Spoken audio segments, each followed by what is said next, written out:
Hi, I'm Brannon Poe, founder of Poe Group Advisors and creator of the Accounting Practice Academy. You are listening to the Accountant's Flight Plan podcast, where we talk about stuff in the accounting world.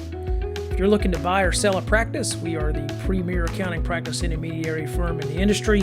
Check us out at PoeGroupAdvisors.com. If you're a firm owner looking to build a more profitable practice while actually reducing owner hours, sign up for our practice management workshop, which only runs a few times per year. Learn more at accountingpracticeacademy.com. Welcome to the Accountant's Flight Plan podcast today. I'm excited to have Mitch Baldridge on. And Mitch is an Accounting Practice Academy member, went through the program last year in 2020. He is a CPA and certified financial planner with experience in corporate, business advisory, and financial planning. He has a CPA firm in Houston, Texas. And Mitch, welcome to our podcast. Oh, thank you. Yeah. Good to be on. Good to catch up. Yeah, likewise. Well, let's give our listeners first just a little background on you. How did you decide to go into accounting and start your own CPA firm? Sure. So, I'm relatively younger. I was going to college when and graduating during the kind of 2008, 2009 financial crisis. And so I was looking to get a degree in urban studies, and a close family friend of mine who's a mentor of mine said, you know what, I think you're going to need something a little bit more kind of solid than that. And he recommended I take accounting, and it just was kind of kismet. I followed his advice, and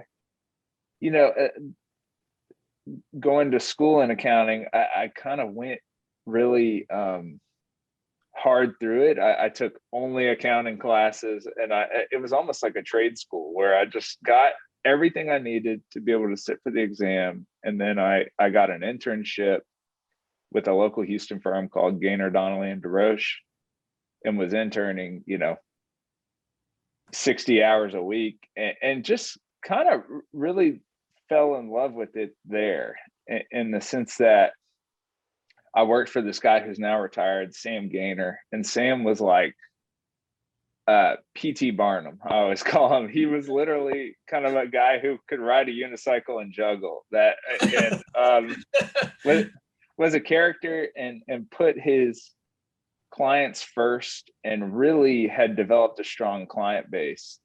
And we got the chance to come in while he was retiring. He was a photographer, and it would be like April 13th, and he'd be in Iceland taking photographs for his calendar, and we'd just be, he'd be back in the next night to sign all the tax returns and get them out the door. So it was kind of a unusual experience in that they just kind of threw me right into the fire. I took to it. I was, prided myself on just churning out tax returns, and we were doing this kind of volume 1040 private client services practice.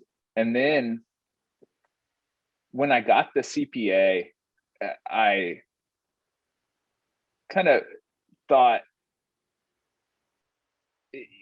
I saw Sam retiring. I didn't see the path through, and I met a guy who worked for BDO who recruited me into BDO, and got to have like a very, very different experience of basically working on tax returns and tax provisions for multi-billion-dollar public companies and private equity-backed companies. And it just was the entirely kind of different side of accounting. And frankly, I learned a whole lot. I really realized about week 2 that I didn't like that job all that much. And I stayed for about 4 years, and just kind of ground it out. And then decided in 2014, that I was going to leave and go out on my own. Two of my buddies were buying this building in Houston, Texas, and one of them was the general partner to a bunch of shopping centers and office buildings, and kind of developed that account and had the opportunity to bring it in or take it with me. And I figured, let's take the leap and see where it takes me. So Yeah. that was my public Yeah. accounting story. That's cool. Well, I think it's great to have that variety of experience. You had the small firm experience, the big firm experience, and then you had the experience of starting a business from scratch. And Yep. it was like you had an anchor client, and that was sort of helped you get on your way. And fast forward to 2020, so you've been in business about 5 or 6 years. Sure. And we see that a lot. Like you get to that 5 or 6 year point, and you've grown your firm and you've been in that growth mode, and it gets to be a little unwily at that point. And yes, you contacted us. You were looking to maybe acquire a firm, I think. Yep. When you contacted us, and I think you spoke with my wife Carol, and she's like, "Wait a minute, Brannon's developing this new academy. Maybe you should talk to him about it." And I'll just give you guys some background. So Mitch is not only an Accounting Practice Academy member, he's actually the first person to go through it as the beta version. And then, you came back and took the real workshop with the community aspect of it and everything. So yeah, what was your first thought? Like, why did you decide, hey, this is something I think I need? What was the state of your practice before Academy? So I think what happens is you go out on your own, or I went out on my own, and I had one client that was not enough to make a living on. It did not replace my salary. The good news is, like, in leaving public accounting for me, I kind of did the risk analysis and realized, if this doesn't work, if this fails completely, I can just get another job and probably make more money and probably get a title bump. Like, it just wasn't that big of a risk, where I said, I'll try it for a year. I'm fortunate. I have a wonderful wife. She had a job at the time. We had low overhead, low bills, and it just was it was a risk worth taking. But then I got out there, and I tell the story, like November of the first year, 2014, I made $0, like no revenue. Didn't bill 1 hour, I guess, or maybe I billed some time, but I didn't invoice it, or so that's not sustainable, obviously. But so needless to say, I kind of hit the ground running and said, yes, yes, yes, yes, yes. Like, give me anything of any variety of any work that needs to be done. And you'd get all these clients who would, like, it's so weird. My last accountant, they just fired me. They just, like, I have no understanding of why. I was like, yeah, that is weird, and then you get like 3 years down the line, and you're like, oh, okay, not so weird. Not so weird. This makes sense.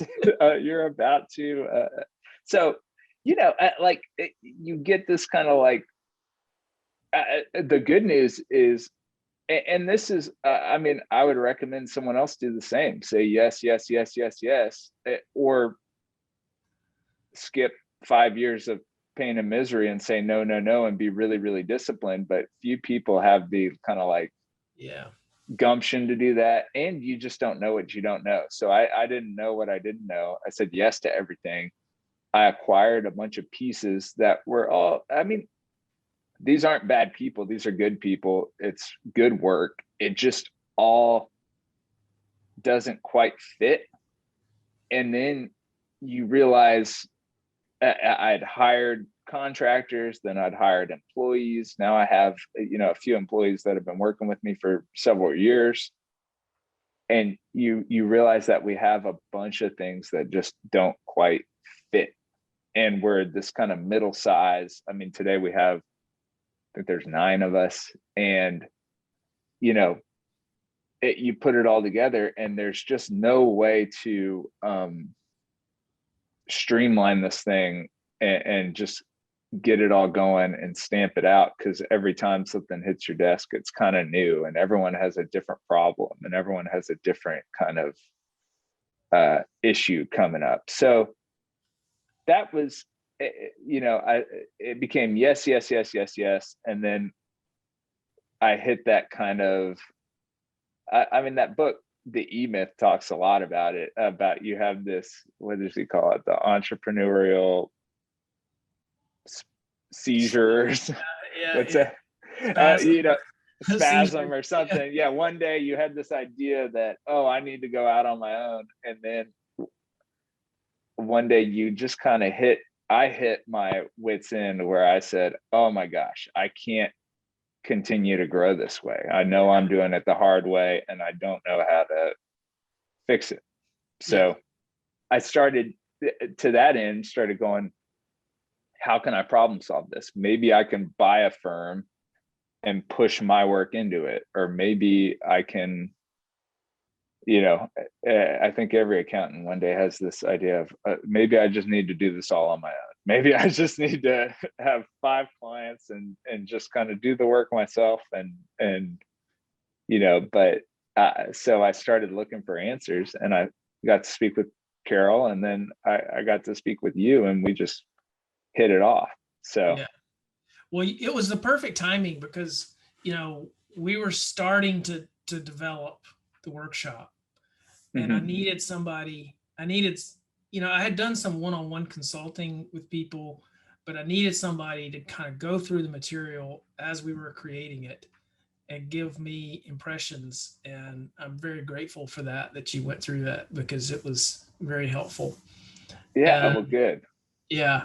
So, I'd love to do like a before and after APA. Sure.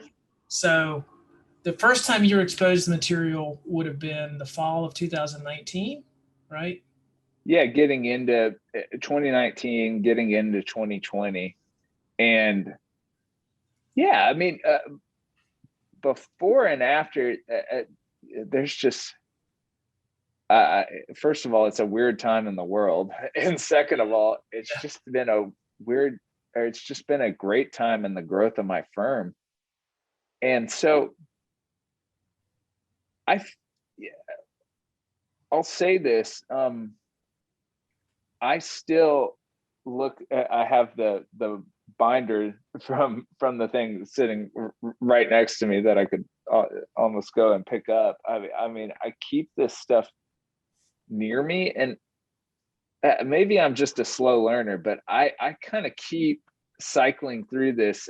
Accounting's good too, although these last couple of years have been strange, where you get to go through these seasons or these years or these cycles where you get to kind of reiterate and reiterate. So I've had a couple of cycles to reiterate, and I feel like I'm almost finally getting this. But what we did and what the result has been is that I've just become much more clear about what my target of work is and what we're here to do and who we're here to serve. And frankly, the most valuable lesson was that I don't have to serve everybody. And frankly, by trying to serve everybody, I'm burning myself out, and I'm under serving everyone in a way that if I specialize more and focus more, that will kind of improve my outcome. So, yes. And we drill this home, like focus, focus, focus. It's all about that, and how powerful that is. I think most people really vastly underestimate the power of focus in so many ways. I mean, and there's so many different avenues where you could take that topic and apply it to a CPA firm. Or, I mean, anything in life, basically. But yeah, so really the biggest kind of change is that I'm, and even like right now, I'm working with a business coach, and we're almost kind of running.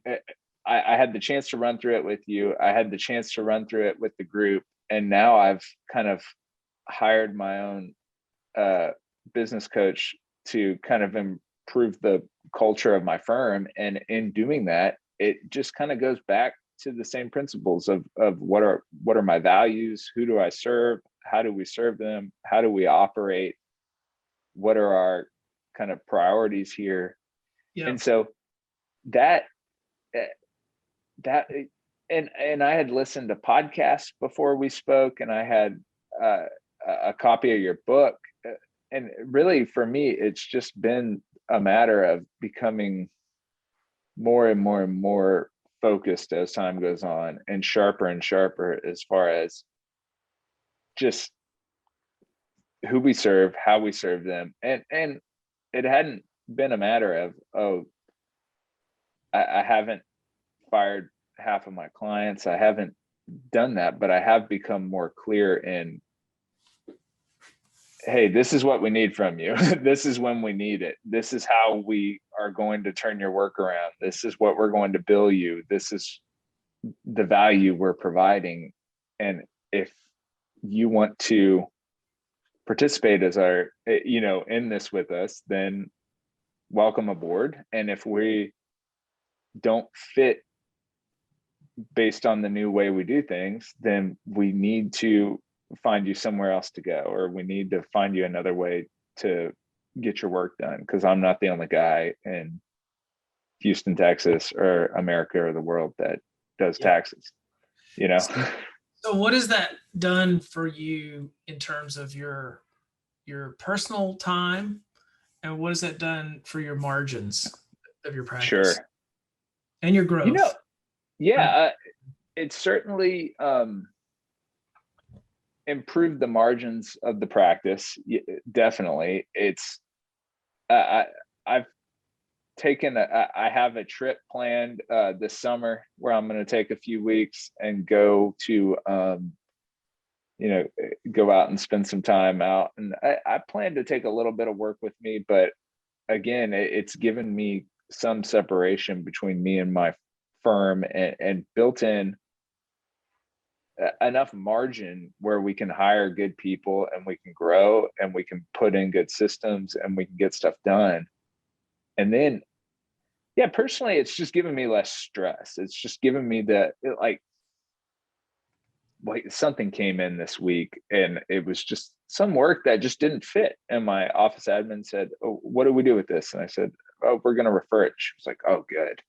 I don't think we, it's just like, it's just not the work we do. It's not a fit." And to me, that was the big delineator, was, oh, I have to say yes to everything. And then at some point I got to decide, oh, I have, my problem is not the amount of work coming through the door. Everyone needs a tax return done, or not everybody, but it's a big market. There's a lot of work out there.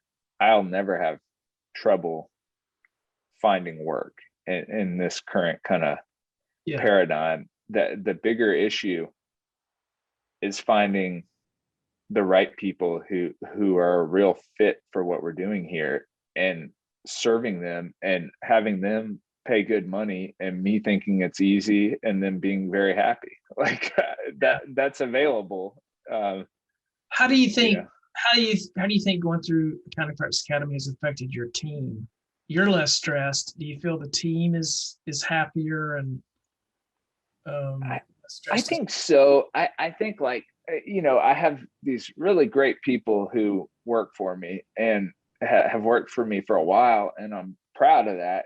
And what would I say? Like, they are they kind of like, I'm the kind of entrepreneurial, kind of people focused sales guy, and a lot of the technical accountant,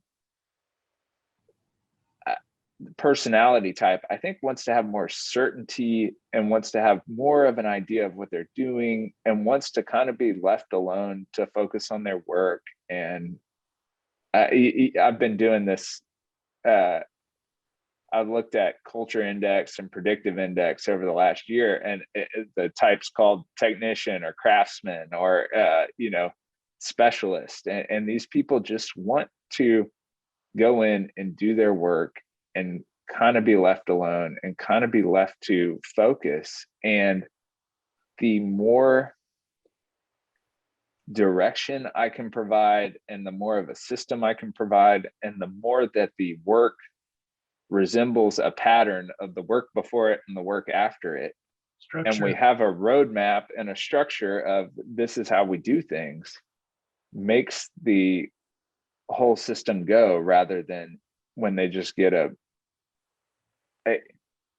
even if the client is organized, I'm the engine and they're the wheels. We have to have a transmission in the middle. You know what I mean? Yes. And the transmission either needs to be another person who can take everything out of my brain and kind of put it together to hand it off, or it needs to be a system. And a system's far more scalable than trying to have some kind of language interpreter in the middle the whole time, is what I've found. So yes, another thing we did, and someone else has talked about this, is kind of we went through and gave the team a chance to kind of grade the clients and to talk about who they like to work with and who they didn't like to work with, and you find out. I remember because one of your group members had this, we're going to vote him off the island. Yes. Is that, yep. That was my yeah. They had a literal survivor themed party. Yeah. And they would all meet and they would literally vote clients off the island. And that was a great idea. I mean, that almost needs to go into the curriculum, because you kind of give, we almost did it in kind of like red, yellow, green, black ball, gold ball. And I mean, giving you can't, I probably wouldn't let anyone blackball my highest paying client, but frankly, my highest paying client got a gold ball, and funny how that works. But so giving people a little bit of autonomy to just say, mm-hmm. Hey, I don't want to work with that person, or frankly, understanding if somebody hates every client you have, that maybe they don't like their job, or maybe they're just in the wrong. If you had the accountant that gets a new job every 3 years, and doesn't like is perpetually unhappy, maybe they just don't want to be an accountant. It's not for everybody. But so going back to my team, I think it's been beneficial to bring. I'm so comfortable with not having structure that the more I can bring structure to my team, it's a benefit. And this has given me, this kind of low D, kind of super comfortable in chaos guy, a ability to take my creative ideas and insert them into a system so that we can execute them for the client, so that when I have a conversation with the client and we think of this great idea, it gets kind of systematically executed. That's good for me. Now, how's your firm? You said you're experiencing growth, like pretty significant growth since starting Academy. Yes. Yeah. And there's been a couple of reasons for that. One, I got a CFP along the way, the CFP designation. And that was probably around when we were working, and 2020 was going to kind of be my year of CFP, my year of rolling out this financial planning practice. And it's funny that, I say focus, and I have taken this opportunity to kind of focus by branching out my service offering, which is probably not for everybody, but it makes sense to me. But what that's given us is the ability to really focus on clients who are business owners or general partners who have large interests in highly illiquid and highly kind of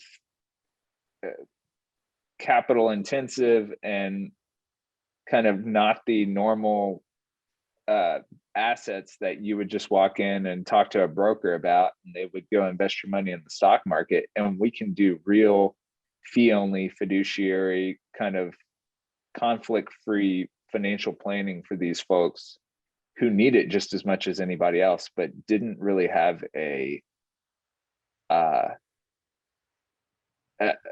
business model per se of how to get it. So we just charge fee financial advice for general partners, syndicators, business owners, people who have wealth, but not the traditional kind of wealth that's tied up in the stock market. And then that's given me just this huge leg up in that we can have these conversations about tax efficiency and retirement planning, year to year tax efficiency, as far as when to make investments in your business, how to move money around, whether you want a pension plan or a medical benefits plan, or a lot of these things that just that kind of addition to my stack of knowledge has been really good for me. But then even beyond that, I've had this opportunity to get kind of involved in Twitter. We can talk more about that, but that has been a real game changer in my business, and has been a lot of fun. So yeah. I do want to talk to you about that offline, because that's interesting. Yeah, and we've talked a little bit about it. We need to talk about it more, but just going out and writing about kind of what we do and how I think about things, and kind of ways that people can create tax efficiency has created more business leads than I can frankly handle, just of people who go, oh my gosh, you're talking about how I can optimize my qualified business income deduction. No one's ever talked to me about that. Or how we can create the right retirement plan for that works for me and works for my employees, or how bonus depreciation works. No one's ever explained that. And so it's been interesting. Well, it's funny because the the program, one of the first things we emphasize, we tell people you go through 3 phases in Academy. You go through the first phase is sort of a pruning phase, and an analysis phase, and then a pruning phase, and then thirdly you start to think about growth. And one thing I've noticed in my own business is every time I take something off my plate that I really shouldn't be doing, every time I create capacity for myself, I have always filled it up with something more profitable and more fun. Sure. And did you experience that? Is that part of what this whole new, did the capacity that you created from the workshop help you develop this more so? Yeah, absolutely. In the sense that, even I think you talked about this as well. I finally hired a bookkeeper. I did my own books for 7 years, and it was fine, and it didn't take that much time, but it just takes this kind of mental bandwidth, and it's another thing to do. And I was doing the payroll. I finally found somebody who could help me do our payroll, and I've been able to delegate a bunch of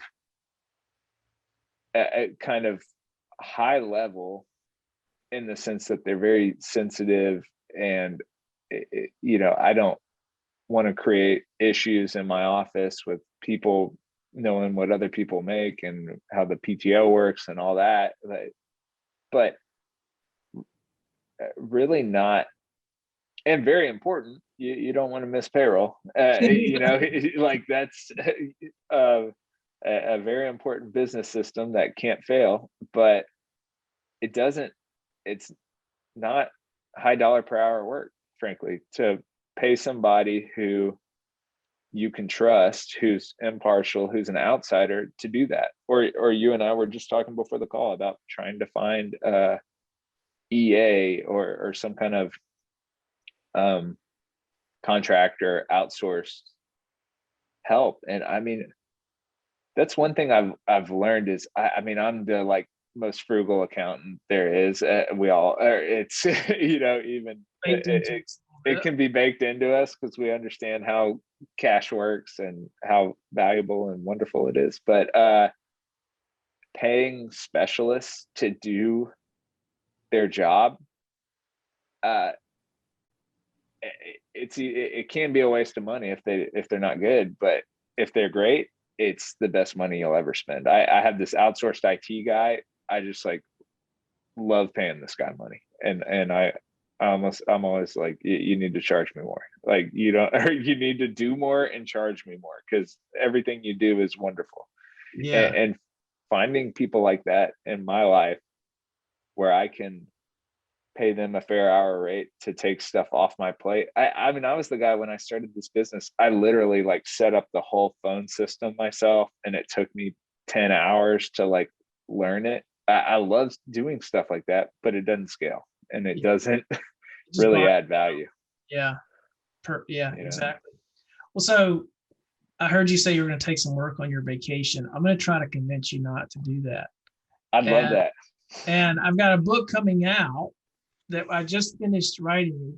It's in production now. It's called The Unplugged Vacation. Oh, wow. How accountants can take a proper holiday without checking email. So send me the manuscript. Yeah, I'll send it to you. I'll read it. I'll leave my phone at home and read it on the trip. Okay. Or I may need to prepare before I go, but it's a quick read. You can read it in like an hour and a half or so. I love it. But yeah. Well, on the topic of books, I always like to ask my guests a great book or tool that they've read or used in the past, recently. Any good books or any great tools or apps that you want to share? Yeah. I have a few recommendations. One of the books I've been on another podcast and I recommended it, and I'll recommend it again. The book that kind of like helped me, and I haven't read it in 7 years, but it just like changed my life. Maybe I was just at the right time, but it was called Choose Yourself by James Altucher. And it was the book that just convinced me to leave my job and go out on my own and take the jump and take the leap. And it really helped me understand this risk model of there was actually more risk in staying in my job for 5 more years than leaving. And when I understood that unlocked me. It's funny you say that, the risk model of because there's risk to continue to do what you're doing is risky, and people don't always factor that risk in. Everything's a choice, and not everyone has to go out and work on their own, but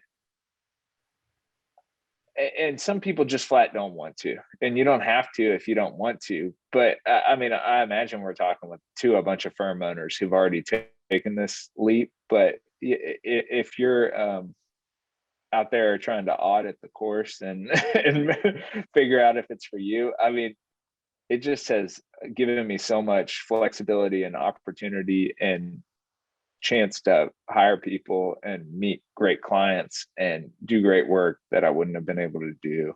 Yeah. And I would have done it again 100 times. So, and then, the E-Myth, as I mentioned, that was the place for kind of getting started and learning to work on your business, not in your business, and try to set up processes and all that. The big thing I've been working on lately is now moving into EOS and moving into rocket fuel and really trying to make that higher of this kind of integrator. How did you know I need an integrator? Maybe I need a visionary, but no,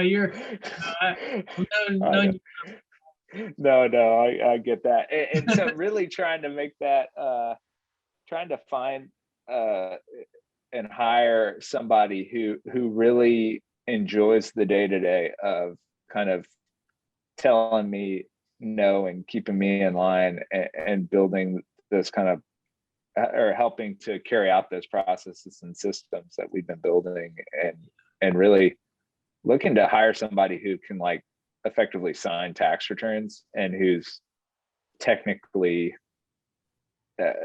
smarter than me. That's who's technically superior to me that I can go work for. Yeah, that's great. So, well, I'm sure you'll do it too, Mitch. There's no doubt in my mind you'll figure it out, and you'll keep growing your practice, and off you go. It's it's been a pleasure and a real honor to have worked with you on all that stuff. And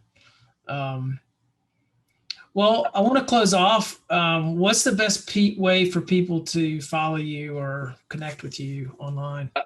Twitter at Baldrige CPA, and that's probably the best place to find me. And I love there's a huge kind of tax Twitter community that you can get plugged into and meet people who are doing awesome things and building their practice. Another plug for a guy, Jason Stats, has this community called Realize, I think RLZ, that they are trying to build kind of accounting information systems, and it's a great group of kind of future thinking accountants that come together and kind of have moved forward. I'm on that, although I don't participate that much, but that's a cool thing that's going on out there. It's going to be amazing to see where all this stuff goes. Yeah, it's changing. I think COVID-19 definitely accelerated a lot of the change that was happening. Certainly.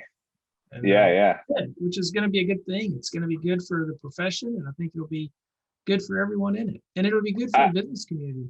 It'll be great. I think I totally agree. The work we can do for our clients when we can get a lot.